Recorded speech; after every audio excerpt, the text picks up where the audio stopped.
नमस्कार, स्वागत है आप सभी का मेरे चैनल जिसका नाम है स्टडी विद डॉक्टर सुधा।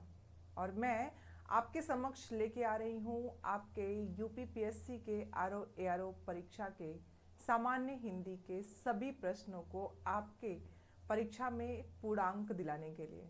आप कहेंगे पूर्णांक की बात, जाहिर सी बात है हिंदी के साथ अगर हम बात करें समीक्षा अधिकारी या सहायक समीक्षा अधिकारी, तो इसकी परीक्षा में जो 60 शब्द आते हैं और 60 अंक आपको मिलते हैं, उस पूर्णांक को आप प्राप्त कर सकते हैं। कैसे, इसकी हम चर्चा आगे करेंगे अपने पूरे सिलेबस के साथ।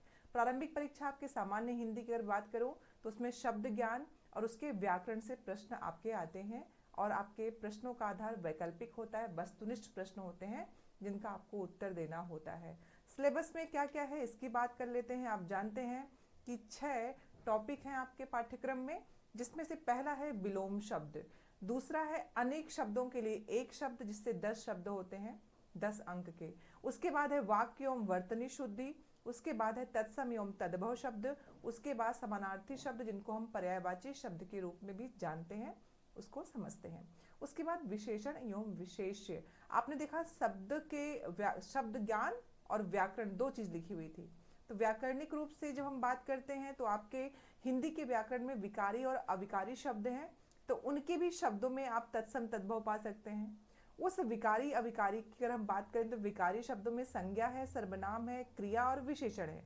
तो उस विकारी शब्दों की संरचना में जितने शब्द आएंगे वो तत्सम तद्भव भी होंगे। वो आपके अनेक शब्दों के लिए एक शब्द भी हो सकते हैं जिसमें समास और संधि दोनों आ सकते हैं। वे शब्द हो सकते हैं समानार्थी शब्द या पर्यायवाची शब्द भी हो सकते हैं और वो विलोम शब्द भी हो सकते हैं। तो 5 जो बिंदु हैं आपके, वो शब्दों के ज्ञान से आपके संबंधित प्रश्न है। आप जानते हैं शब्द हमारे यहाँ अगर हम उत्पत्ति की बात करें, उसके व्युत्पत्ति की बात करें, व्याकरणिक आधार पर बात करें, तो कई तरह से हम इसको बांट के देखते हैं, जिसमें आपकी उसकी जो उत्पत्ति है, जो उसके हम विकास की बात करते हैं, उसमें तत्सम तद्भव और देशज और विदेशज शब्द आते हैं। वहीं पे उसके रूप की आप बात करेंगे तो उसमें आप देखेंगे शब्द आपका रूढ़ होता है, यौगिक होता है, योग रूढ़ होता है, और विकारी अविकारी आपके व्याकरणिक के आधार पर होते हैं, जिसमें विकारी शब्द और अविकारी शब्द होते हैं। आपकी जो प्रश्न है पाठ्यक्रम में वो 6 बिंदुओं पे है, जिसमें विलोम शब्द। अब एक बात ध्यान रखना है कि कैसे हम 6 बिंदुओं को एक बिंदु में पढ़ लें।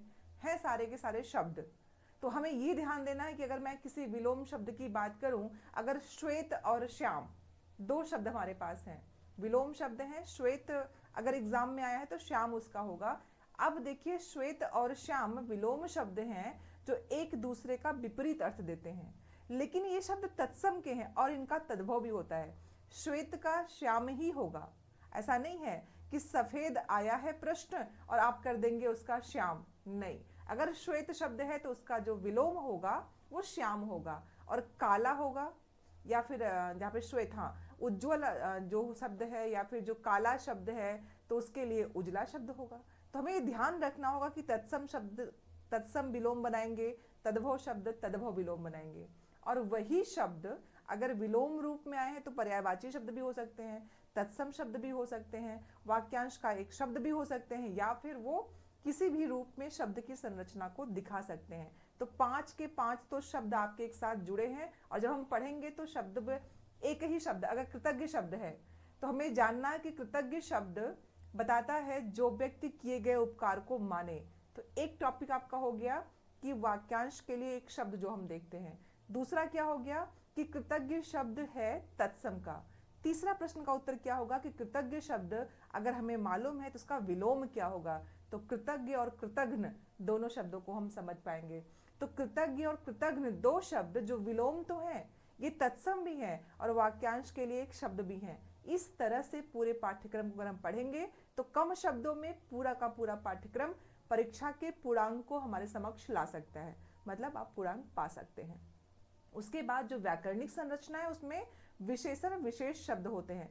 बाकी अब शब्दों में आप देखेंगे कि संज्ञा शब्द तो हर जगह आ ही रहा है, चाहे वो विलोम शब्द हुआ, चाहे वो तत्सम शब्द हुआ, चाहे वो वाक्यांश के लिए एक शब्द हुआ, संज्ञा आ गया, सर्वनाम आ गया। अब जो विशेषण है वो संज्ञा और सर्वनाम के ही होते हैं, तो वो व्याकरणिक संरचना दिखाती है, तो उसमें विशेषण विशेष्य। अभी ध्यान रखना है कि जो शब्द विशेषता बताते हैं वो विशेषण होते हैं। जैसे मान लीजिए आप लोग पढ़ने में बहुत अच्छे हैं, तो आप जो अच्छे हैं ये क्या हो गया, अच्छा होना आपका विशेषण हो गया।